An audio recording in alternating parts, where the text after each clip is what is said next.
बारे में कौन सोच रहा है यहाँ पे? तेरे बारे में? मतलब? अब तो घर बेच के वृद्धाश्रम चले जाओगे। और ये तो पहले से घर से भाग गई, इसे कुछ फर्क पड़ता नहीं। और इन्होंने अपने पति के रंग जेल में भेज दिया, अब उसके घर मजे ले रही है। मेरा क्या होगा? सोचा है क्या करूंगा? दादा ये क्या बकवास कर रहे हो आप होश में तो हो ना? Just shut up. मैं कुछ गलत नहीं बोल रहा हूँ। ले देके मेरे पास भी इकलौता एक घर ही है। मैं पूरी जिंदगी उस हॉस्टल में नहीं रहूंगा। पढ़ाई पूरी करने के बाद यहाँ रामटेक में वापस आऊंगा, उसका क्लिनिक खोलूंगा। उस टाइम पे मुझे पैसे चाहिए होंगे। बढ़िया जब क्यों कर रहे हो ये सब? क्यों मेरा फ्यूचर खराब कर रहे हो? क्यों बेच रहे हो इस घर को? दादा बंद करो अपनी बकवास, वरना मुझसे कुछ ऐसा हो जाएगा जो आपको पसंद नहीं आएगा। अरे तू जा यार यहाँ से, तुझे क्या फर्क पड़ता है? बढ़िया जी आप ये सच्चाई की बातें मत करो मेरे सामने। आप चाहे रोड पे रहो या स्टेशन पे, मुझे फर्क नहीं पड़ता। हाँ लेकिन एक बात है, ये घर नहीं बिकेगा, किसी कीमत पे नहीं बिकेगा। इतनी हिम्मत?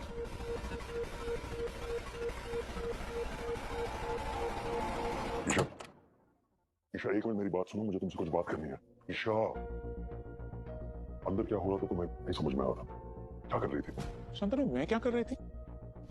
तुमने देखा नहीं ईशू वहां पर क्या कर रहा था? कैंडिडेट्स के साथ किस तरह से बर्ताव कर रहा था वो। मैं उसे ऐसा बर्ताव करने नहीं दे सकती थी। वाकई में कलयुग आ गया है ना। एक माँ को इतना भी नहीं पता कि उसके बेटे की जिंदगी में क्या हो रहा है, कि वो खुद अपनी औलाद के साथ क्या कर रही है। मैं जानती हूँ निशी कि तुम मुझे पसंद नहीं करती, लेकिन इसका मतलब ये नहीं कि तुम मुझे ताना दोगी। वही, मैं आपको ताना नहीं दे रहा हूँ। और यहाँ बात मेरी आपको पसंद या नापसंद करने की नहीं है। यहाँ बात सिर्फ इतनी है कि आप अपने बेटे के साथ ऐसे कैसे कर सकती हैं, उसे इतनी तकलीफ कैसे दे सकती हैं आप? क्या बोलते हो यार? पहले क्यों बुझा रहे हो? जो भी कहना है साफ साफ कहो। वही वो लड़की जिसकी पैरवी आप कर रही थी बोर्ड रूम में, आप जानती हैं वो लड़की कौन है? उसकी वजह से हमारी इशू को कितनी तकलीफ हुई है। एक माँ बिन कहे अपने बच्चे की हर तकलीफ समझती है। आपको इतना भी समझ में नहीं आया? निशी क्या बोल रहे हो? कौन है वो लड़की? उस लड़की से ईशू का क्या संबंध? क्या कह रहे हो? अच्छा एक मिनट दोनों चुप हो जाओ। चुप हो जाओ एक मिनट, मैं बता दूं तुम्हें, यही बात करनी थी तुमसे। इससे पहले की बात और बिगड़ जाए, महीने को समझा दीजिए कि यहाँ पे क्या चल रहा है। अच्छा, वो लड़की रीवा थी, रीवा मराठे। ईशान को साखरपुरा के दिन यही लड़की छोड़ के चली गई थी। वो लड़की जिसकी वजह से ईशू? हाँ वही है। लेकिन एक बात मेरी समझ में नहीं आ रही है कि वो अचानक से यहाँ कैसे आ गई। इसीलिए तो ईशान ने अपना आपा खो दिया और तुम उसके जज्बात को समझ नहीं पाए। लेकिन मैं कैसे समझती ना? वो तो पहले से ही गुस्सा था, तो मुझे लगा कि वो इसलिए वही नहीं क्योंकि रीवा 2 दिन पहले कॉलेज आई थी और उसके बाद घर, और उससे घर आने के बाद जो ईशू की हालत हुई ना, वो सिर्फ हम जानते हैं। उस बेचारे ने अपने मुंह से कुछ नहीं कहा, लेकिन ये साफ साफ जाहिर हो रहा था कि रीवा के आने के बाद ईशू को बहुत तकलीफ हुई है। एक मिनट, रीवा घर पे आई थी, हमारे घर पे? वो दादा, रीवा घर ही आ रही होती, लेकिन आपको बात कैसे पता चलेगी? आप तो घर पे रहते ही नहीं है ना दादा। इतना बदकिस्मत है ना हमारा ईशू। पहले उसकी आई, उसको छोड़ के चली गई, फिर उसके पापा भी। अरे कैसे माँ बाप है आप दोनों? आपका बेटा इतनी मुश्किल घड़ी से गुजर रहा है और आप दोनों को कुछ पता ही नहीं है। और आप वही नहीं, मुझे लगा था आप ईशू को सहारा देंगी, उसकी मदद करेंगी, लेकिन नहीं, आपने ईशू के जख्मों पे नमक छिड़क दिया। नहीं निशी, हाँ, यहाँ पे आके पहले ईशू को तकलीफ दी। इतना ही नहीं, आप तो पूरी तैयारी कर रही है कि ये लड़की जिसने ईशू को तकलीफ दी थी, जिसने ईशू को धोखा दिया था, वो लड़की फिर से ईशू की जिंदगी में आ जाए। क्यों नहीं? क्यों?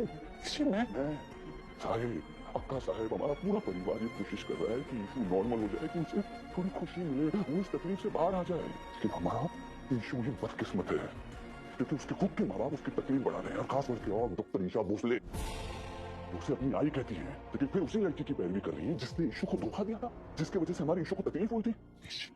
मुझे ईशू की किस्मत पे रोना आ रहा है, बहुत बुरा लग रहा है मुझे अपना ईशू के लिए। और दिल से सिर्फ एक ही आवाज निकल रही है कि भगवान किसी को भी आप जैसी आई ना दे। निशु,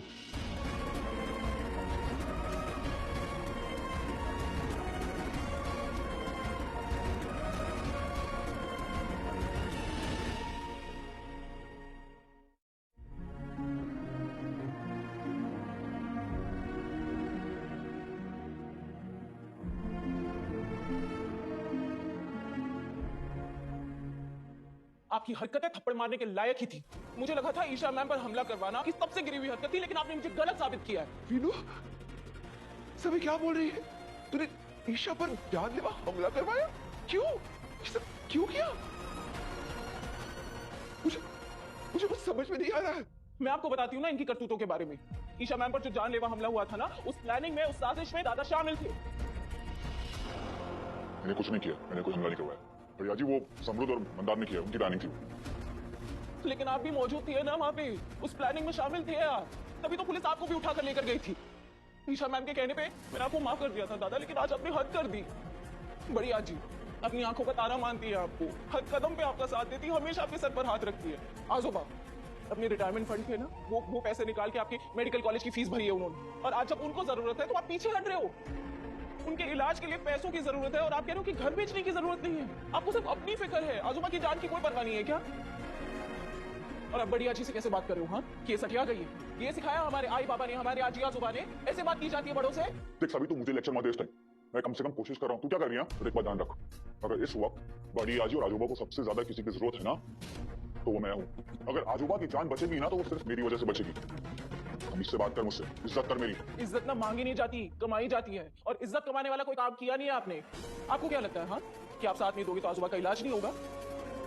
आपकी गलतफहमी दूर कर देती हूँ। आप यहाँ पर रहो या ना रहो, साथ दो या ना दो, आजोबा का इलाज होके रहेगा। डॉक्टर विनायक, आपको एडवांस डिपॉजिट जमा कराना होगा और इस बार कम से कम आपको 10 लाख रुपए जमा करने होंगे। दवाइयाँ काफी महंगी है और कुछ नए इंजेक्शन भी लिखे हुए, पर आपने जो 2 लाख रुपए दिए थे वो अब खत्म हो चुके हैं। मेरे बिना इलाज करवाना है तेरे को? ठीक है, करवा, मैं भी देखता हूँ तो मेरे बिना आजोबा का इलाज कैसे करवाती है। पर एक काम और कर, ये 10 लाख भी ना तू ही भाग दे। वीरू, वीरू, रुक बड़ा, रुक। तब तक ये यहाँ रहेगी ना, मैं नहीं रुकूंगा।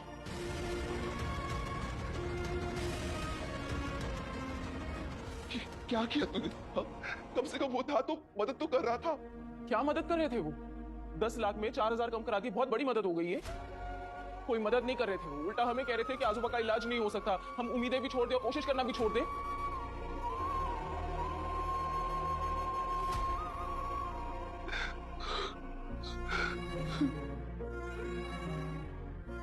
अपने नीनाथ का इलाज कैसे कराओगे?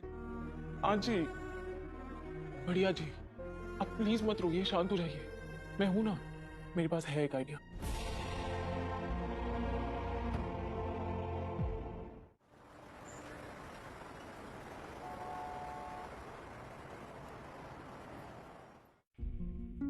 ये मैंने अच्छा नहीं किया शायद। मैंने तो अपने बेटे का दिल दुखा दिया। ईशा, तुम्हें कुछ पता नहीं था। पता होता तो तुम ऐसा नहीं करते ना। लेकिन मैंने तो कर दिया ना। मुझे ऐसा नहीं करना चाहिए था उसके साथ। तुम्हारी कोई गलती नहीं है। प्लीज अपने आप को दोष देना बंद करो। कैसे दोष ना दो? ईशु मुझसे पहले इतनी नफरत करना है, आज के बाद तो और करेगा। You know what? मैं जाकर उस लड़की से बात करती हूँ। वो इस तरह से मेरी बेटी की जिंदगी में वापस नहीं आ सकती। ऐसा होने नहीं दूंगी। ईशा,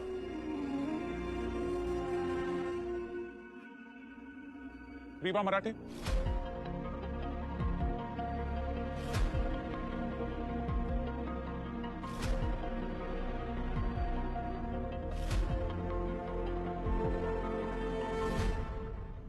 तुम वही रीवा मराठे हो जो मेरे बेटे को साकरपुड़े वाले दिन छोड़कर चली गई थी।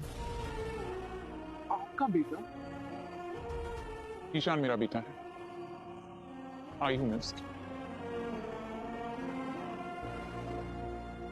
आप ईशान की आई हैं?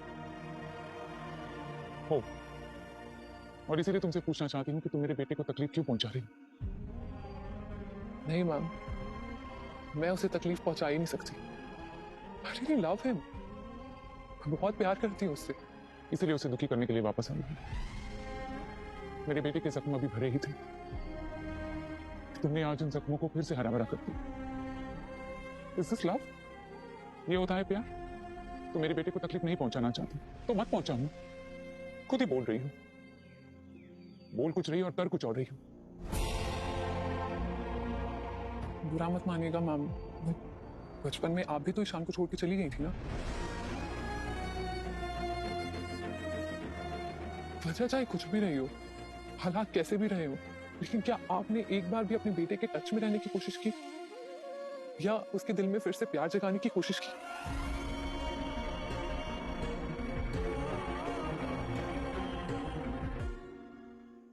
अपने आप को मुझसे कंपेयर ना करो। नहीं मैम, मैं कंपेयर नहीं कर रही हूँ, मैं बस एक एग्जाम्पल देके आपको समझाना चाह रही हूँ कि कई